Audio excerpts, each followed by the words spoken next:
Why choose a Sleep Number smart bed? Can I make my site softer? Can I make my site firmer? Can we sleep cooler? Sleep Number does that. Cools up to 8 times faster and lets you choose your ideal comfort on either side. Your Sleep Number setting. Enjoy personalized comfort for better sleep night after night. It's the final days of our Black Friday sale. Recharge this season with a bundle of cozy, soothing comfort. Now only $17.99 for our C2 mattress and base, plus free premium delivery. Prices higher in Alaska and Hawaii. Check it out at a Sleep Number store or sleepnumber.com today. Did you know using your browser in incognito mode doesn't actually protect your privacy? Take back your privacy with IPVanish VPN. Just one tap and all your data, passwords, communications, browsing history, and more will be instantly protected. IPVanish makes you virtually invisible online. Use IPVanish on all your devices, anytime you go online at home and especially on public Wi-Fi. Get IPVanish now for 70% off a yearly plan with this exclusive offer at ipvanish.com/audio. Are you scouring the web for the best Black Friday and Cyber Monday deals? Stop it. Get Rakuten. Rakuten is a shopping sidekick that gets you cash back on gifts for everyone on your list. Right now, you can get up to 15% cash back at the stores you love. You can even stack cash back on top of the biggest sales of the year. That's savings on savings. It's more time shopping and less time searching. With Rakuten, you're always saving at your favorite stores on the things you're already buying. Cashback is automatically added to your account as you shop, and you get paid with gift cards, PayPal, or check. Or eligible American Express card members can even choose to earn membership reward points instead of cashback. It's truly a no-brainer. Now's the time to join. Up to 15% cashback ends on 12/2. Plus, new members will receive a welcome bonus after minimum qualifying purchases. Just go to Rakuten.com, download the app, or install the browser extension. That's RAKUTEN. Terms and conditions apply. Welcome back to the King of Hearts pod, hosted by me, Chiara King. I am so glad to be talking to you right now because today is quite a vulnerable episode. I'm not going to lie. I've been feeling quite emotional recently the past few weeks. I feel like I say that every episode, but I just have. Like, life's been really up and down, and you know, I've been, one day I'm good, the next day I'm not, 1 hour I'm fine, the next hour I'm not, and like I feel like I'm just sometimes I feel like I'm just keeping my head above the water. Yeah, that's just how I've been feeling. You know, this morning it was kind of, I was supposed to go to a workout class at 8 a.m. Ended up snoozing that. I haven't been to the gym in over a month just because I haven't been motivated. And I keep saying to myself, come on, Chiara, you need to go back to the gym. You need to go back to the gym. And I just keep delaying it. And it's my own fault. I probably could have gone to the gym this morning. I just couldn't be bothered because I wanted another 2 hours in bed. Woke up at 10:30 a.m., which is really late. I don't know. I've just been having one of those months. I think I'm in a bit of a funk at the moment, and I just want to shake it out and get out of it. But it's easier said than done. I can't lie. And if you're also feeling like you're stuck in a funk right now, even though summer's coming around the corner and you should be happy and you should be excited and you should be this and that, and you're just not feeling it, like, you're not alone. I'm feeling the same. I'm like trying to, when I'm with my friends, like, I can be so positive, and when I'm with work I can be so positive and like the light in a room or whatever.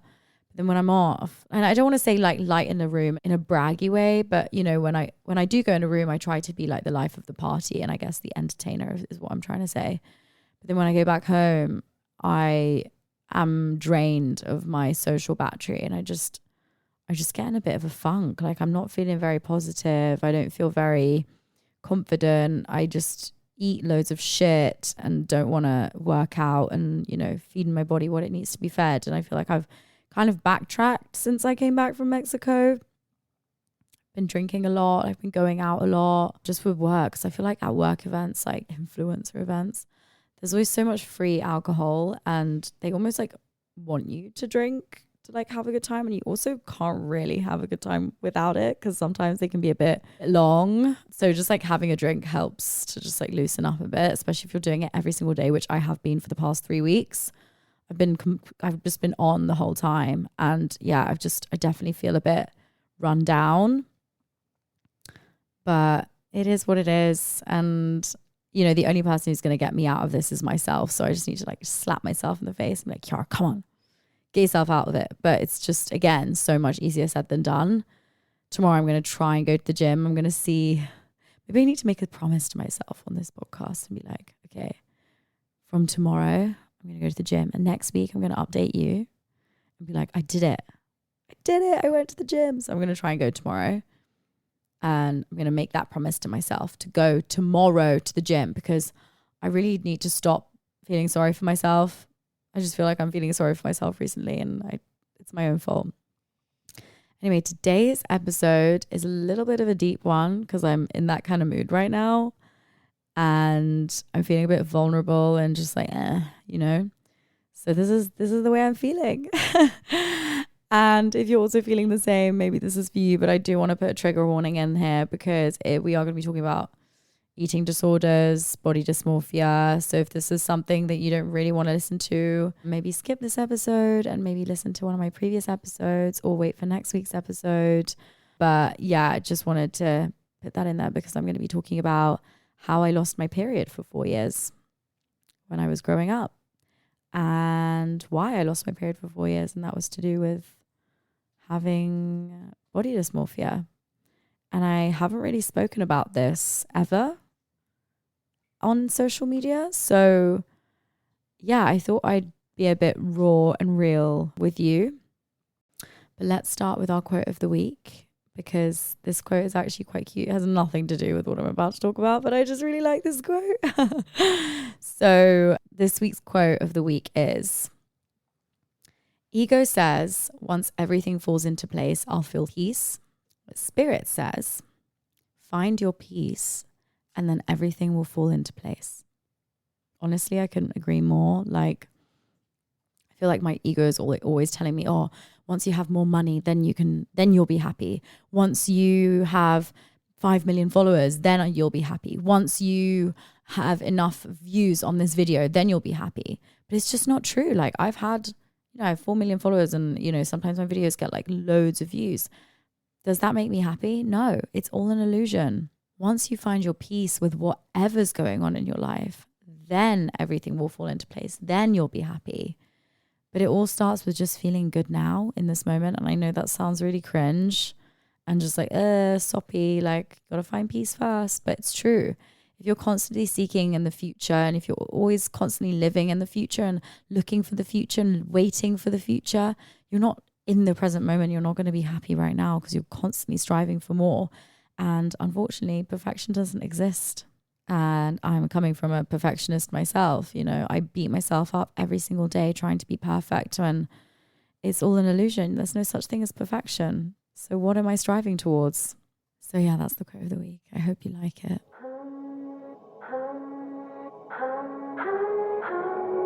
If you love me, let me fly away.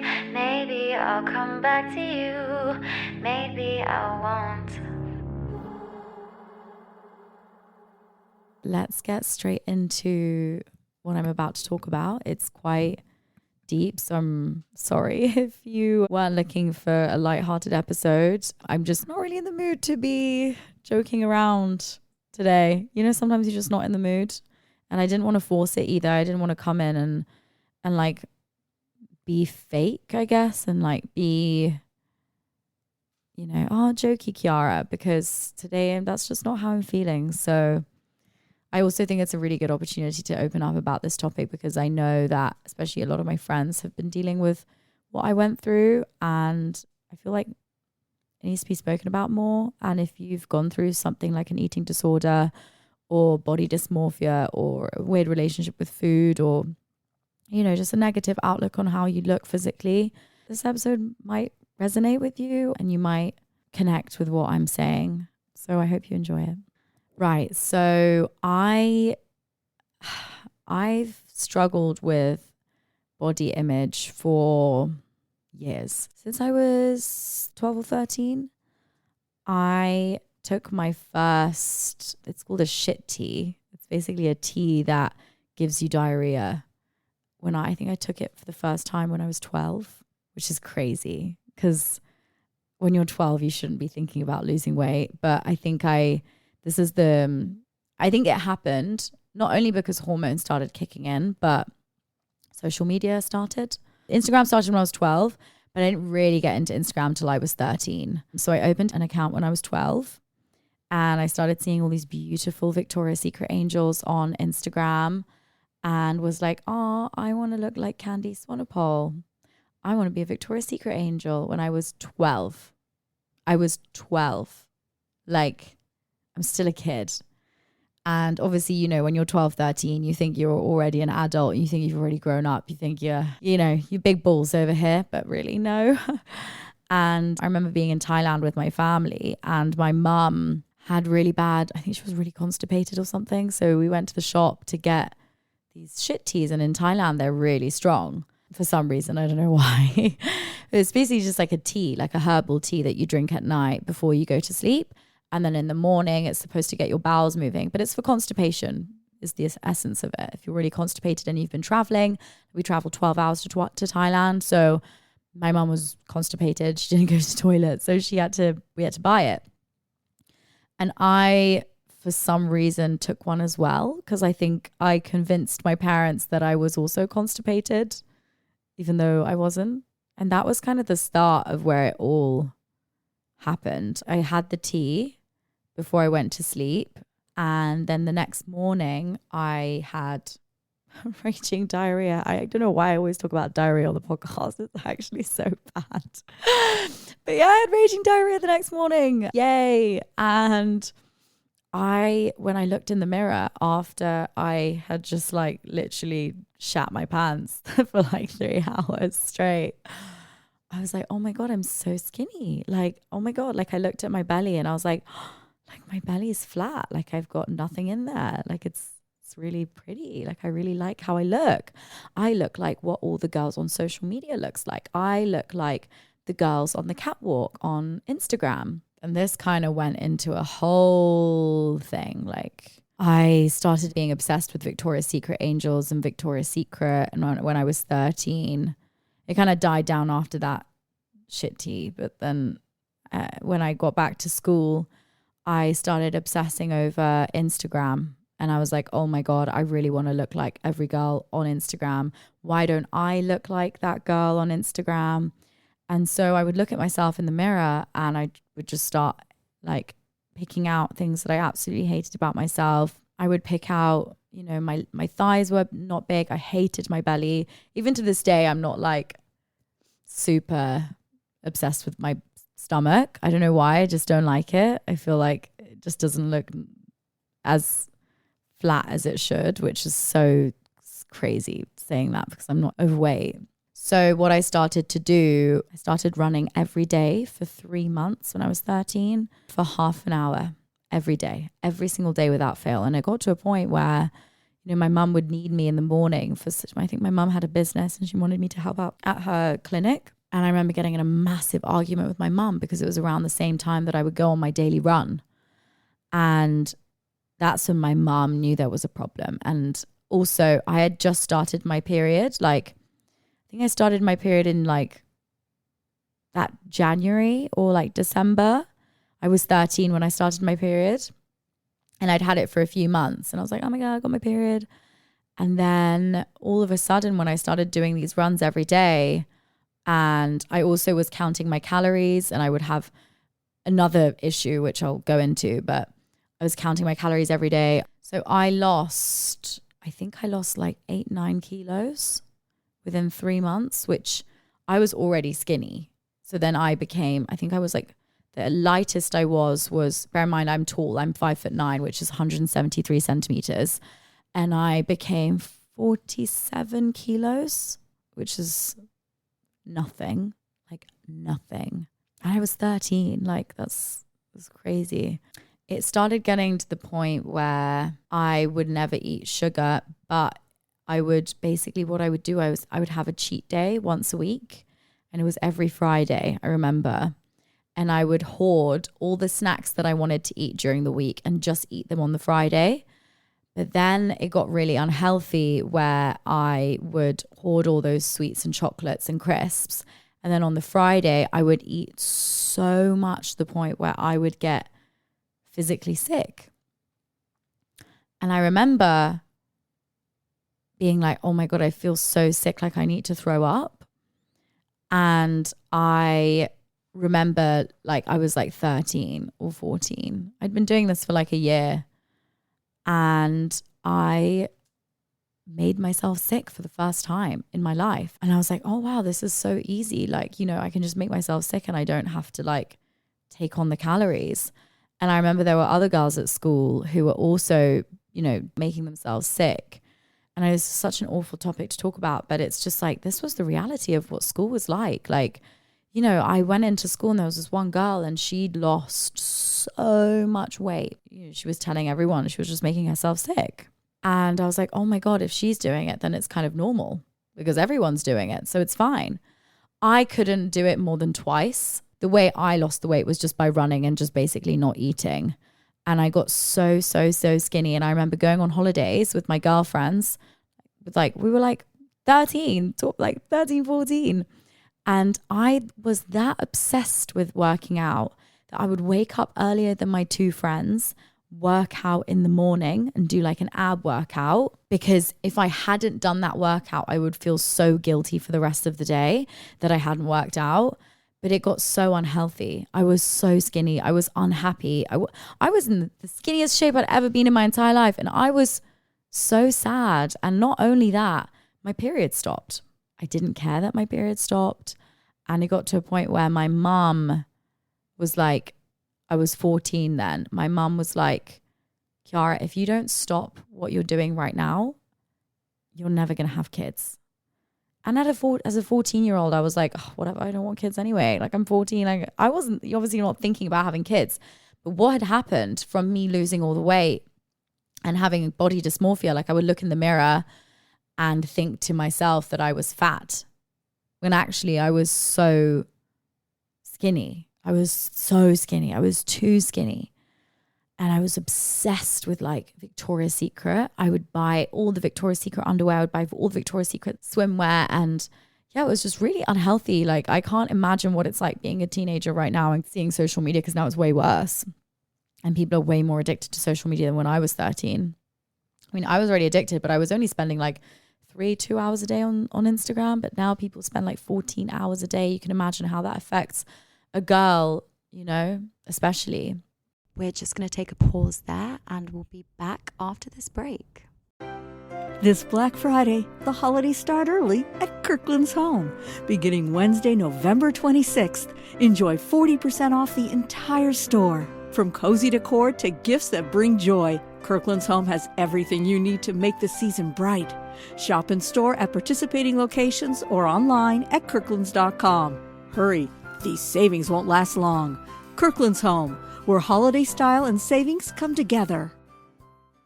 So yeah, after that, went to the doctors because I wasn't getting my period back, and it had been 8 months I hadn't had my period back. We went to a gynecologist and the doctor said to me that my hypothalamus in my brain had turned off, which is basically a gland in your brain that produces estrogen and progesterone, which are the two hormones that you need in order to have a period. But not only just have a period, they are the hormones that you need in order to reproduce, to have a baby. Because if you don't have a period, you don't release an egg, which means you don't fertilize the egg, which means you don't have babies. And she was like, okay, so your hypothalamus is turned off, which means you have no estrogen, no progesterone running around in your body, which is really detrimental to the rest of your body, because these two hormones are one of the most important hormones for a woman, especially men and women, but especially women. And so they put me on hormone replacement therapy, HRT. And I had to take hormones.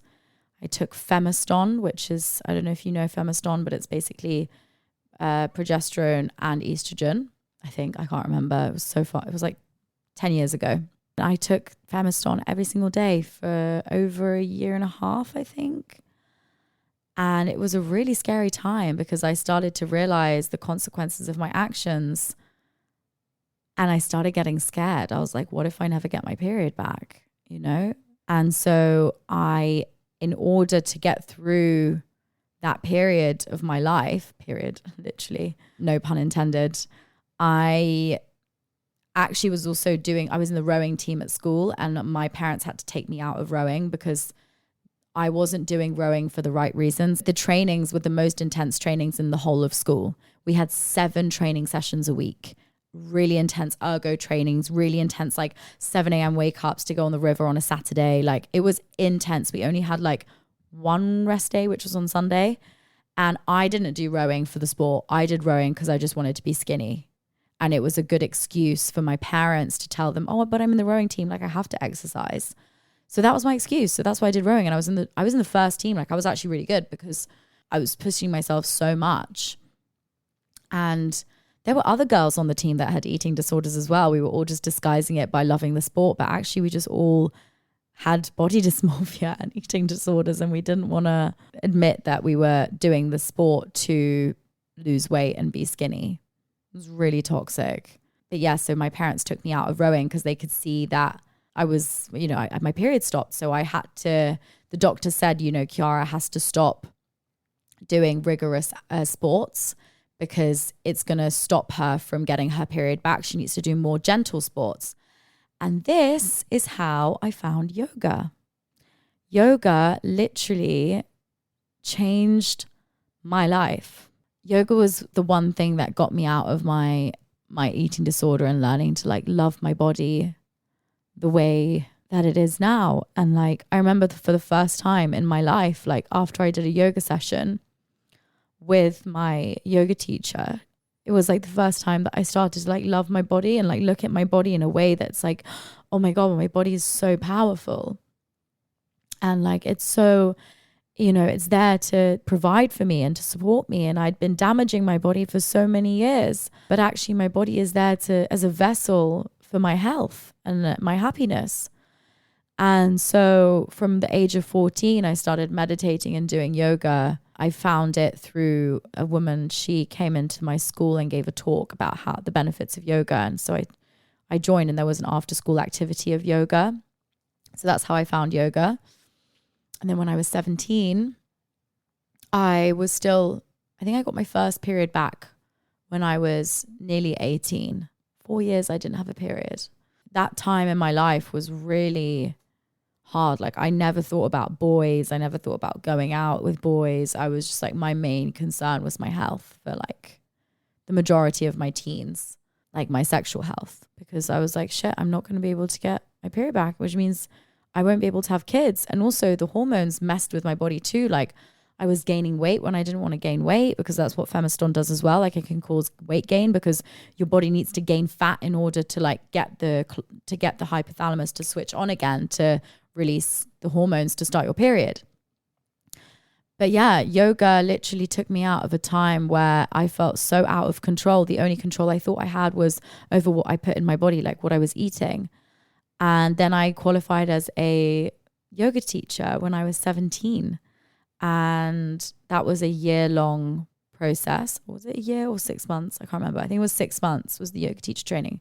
So I'm officially a qualified yoga teacher in Vinyasa Flow.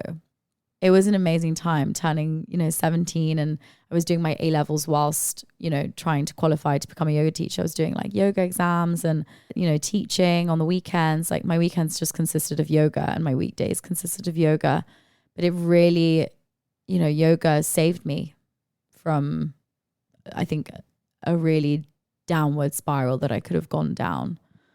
And it's funny though, because after I qualified as a yoga teacher and I turned 18, I lost my love for yoga.